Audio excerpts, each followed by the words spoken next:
5 vakt namazды үйрөнгүчө багымдат намазын окуп турса болот. Муну болот дегеним bir günü bir ayal geldi. Ece gelip aytты, sizge ыраазылык билдирем dedi.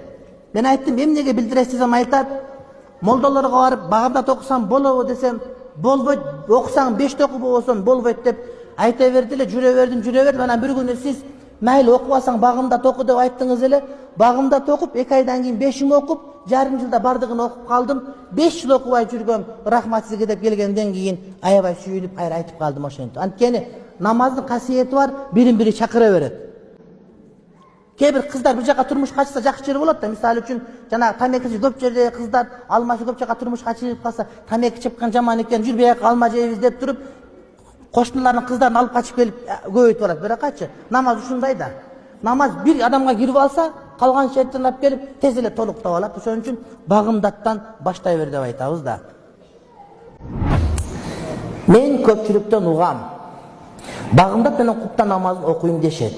Мен аларга үйрөнгүчө bir мал окуган уруксат, андан кийин 5 мал окуш керек деп айттым. Кененирээк маалымат берип койсоңуз, 2 мал намаз окугандарга. 2 мал намаз окугандарга өзү 2 мал намаз 5 мал намаз болот. Анан биз айтабыз 2 мал окусаң оку, эгер чындап намаз окуса барып 3 мал, 4 мал, барып 5 мал болот иншалла. Бирок 2 мал менен калтырыш керек, 2 мал эле болуш керек деген сөз туура эмес. Башында 1 мал окуганан барып өтөсүн деген. Кана эми колуңан келсе дароо 5 мал баштаган. Ошого намаз 2 мал кылып алган туура эмес. Адам 5 малга өтүш керек.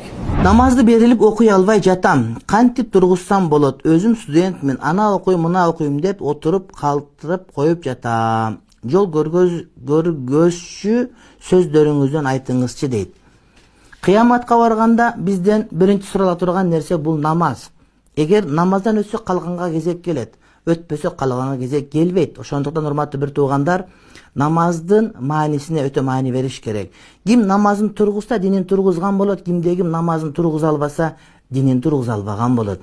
Жашообуздагы эң негизги өзөктүү, керектүү маселенин бири, принципиалдуу маселелердин бири буна ошол намаз окуу, урматтуу бир тууганым.